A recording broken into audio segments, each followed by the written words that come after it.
Hello ನಮಸ್ಕಾರ, welcome back to my YouTube channel. ಇವತ್ತಿನ ಒಂದು ವಿಡಿಯೋದಲ್ಲಿ ನಾನು ಯಾವ ರೀತಿ ಫ್ರೆಂಚ್ ನೋಟ್ ಹಾಕೋದು ಅಂತ ಹೇಳ್ಕೊಡ್ತಾ ಇದ್ದೀನಿ. ಪ್ಲೀಸ್ ಯಾರೆಲ್ಲ ನನ್ನ ಚಾನಲ್ನ ಸಬ್ಸ್ಕ್ರೈಬ್ ಮಾಡಿಲ್ಲ, ಪ್ಲೀಸ್ ಸಬ್ಸ್ಕ್ರೈಬ್ ಮಾಡ್ಕೊಳ್ಳಿ ಅಂತ ಹೇಳ್ತಾ ಇವತ್ತಿನ ಒಂದು ವಿಡಿಯೋನ ಸ್ಟಾರ್ಟ್ ಮಾಡ್ತಾ ಇದ್ದೀನಿ. ಫ್ರೆಂಚ್ ನೋಟ್ ತುಂಬ ಯೂಸ್ ಆಗುತ್ತೆ ನಾವು ಯಾವುದೇ ರೀತಿ ಡಿಸೈನ್ ಮಾಡಬೇಕಾದ್ರೆ. ಪ್ಲೀಸ್ ಈ ವಿಡಿಯೋನ ಎಲ್ಲಿ ಸ್ಕಿಪ್ ಮಾಡಿದೆ ನೋಡಿ. ನಾನು ಫ್ರೆಂಚ್ ನೋಟ್ ಹಾಕ್ಲಿಕ್ಕೆ ಸಿಲ್ಕ್ ಥ್ರೆಡ್ ತೊಗೊಂಡಿನಿ. ಈಗ ನಾನಿಲ್ಲಿ ಹಾಕಿರುವಂಥದ್ದು ಫ್ಲವರ್ ಡಿಸೈನು. ನಿಮಗೆ ಬಾಜು ಒಂದು ಗೋಲ್ಡನ್ ಕಲರಲ್ಲಿ ಯಾವ ರೀತಿ ಹಾಕೋದು ಅಂತ ಸಪ್ರೇಟ್ ತೋರಿಸ್ತಾ ಇದ್ದೀನಿ. ಅಲ್ಲಿ ಒಂದು ಗೋಲ್ಡನ್ ಕಲರ್ 6 ಎಳೆ ಥ್ರೆಡ್ ತೊಗೊಂಡಿದ್ದೀನಿ, ಅದು ಕೂಡ ಸಿಲ್ಕ್ ಥ್ರೆಡ್. ಅದನ್ನ ಡಬಲ್ ಮಾಡಿದರೆ 12 ಎಳೆ ಆಗುತ್ತೆ.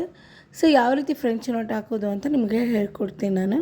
ತುಂಬ ಈಸಿ ಇರುತ್ತೆ, ಸ್ವಲ್ಪ ಪ್ರಾಕ್ಟೀಸ್ ಮಾಡಿದರೆ ಅಷ್ಟೇ ಸಾಕು.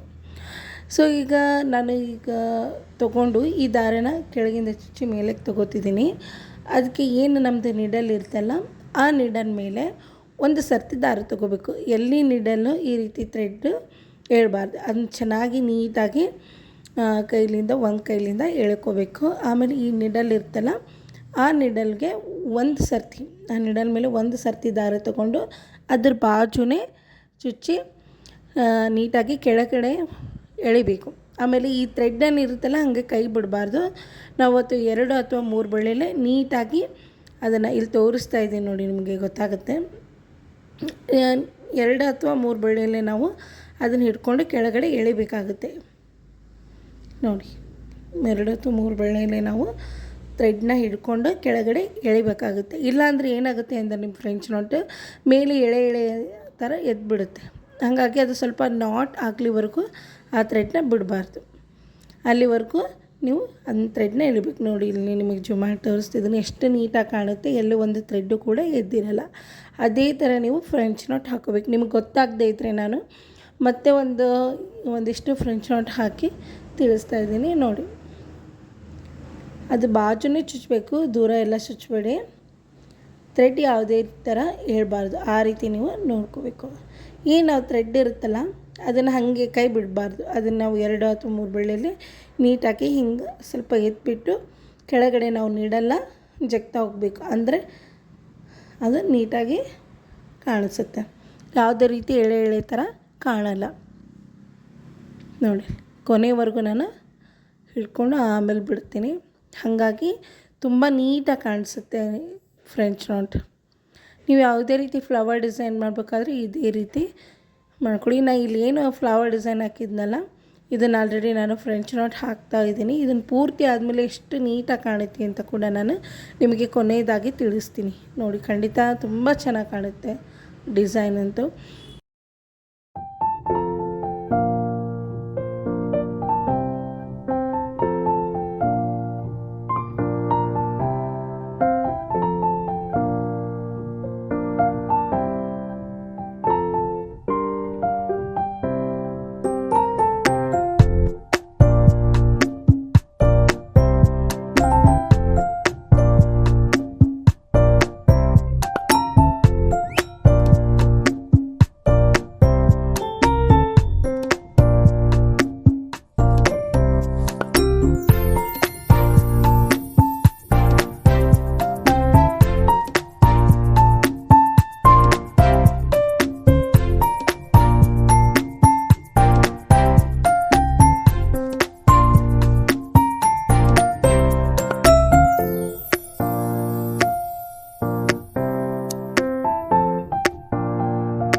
ಇದೇ ರೀತಿ ಕಂಟಿನ್ಯೂ ಆಗಿ ನಾವು ಫ್ರೆಂಚ್ ನಾಟ್ ಹಾಕ್ತಾ ಈ ಫ್ಲವರ್ನ ಫಿಲ್ ಮಾಡ್ತೀನಿ.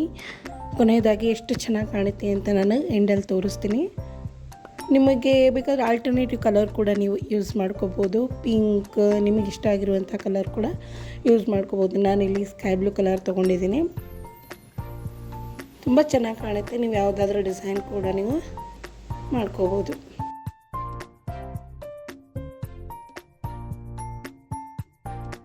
ನೋಡಿದ್ರಲ್ವಾ ಕೊನೆಯದಾಗಿ ಫ್ರೆಂಚ್ ನಾಟ್ ಹಾಕಿದ ಮೇಲೆ ಯಾವ ರೀತಿ ಡಿಸೈನ್ ಕಾಣಿಸ್ತಿದೆ ಅಂತ. ಸೊ ನೀವು ಕೂಡ ಇದೇ ರೀತಿ ಫ್ರೆಂಚ್ ನಾಟ್ ಹಾಕೋದನ್ನು ಪ್ರಾಕ್ಟೀಸ್ ಮಾಡಿ, ಖಂಡಿತ ತುಂಬ ಚೆನ್ನಾಗಿ ಹಾಕ್ತೀರಾ. ಸೊ ಈ ವಿಡಿಯೋ ನಿಮ್ಗೆ ಇಷ್ಟ ಆಗಿದೆ ಅಂತ ಅನ್ಕೋತೀನಿ. ಇನ್ ಕೇಸ್ ಈ ವಿಡಿಯೋನ ಇದ್ರೆ ಇಷ್ಟ ಆದರೆ ಪ್ಲೀಸ್ ಒಂದು ಲೈಕ್ ಮಾಡಿ, ಹಾಗೆ ಸಬ್ಸ್ಕ್ರೈಬ್ ಮಾಡಿ ಅಂತ ಹೇಳ್ತಾ ಈ ವಿಡಿಯೋನ ಎಂಡ್ ಮಾಡ್ತಾ ಇದ್ದೀನಿ. ಎಲ್ರಿಗೂ ಥ್ಯಾಂಕ್ ಯು ಸೋ ಮಚ್.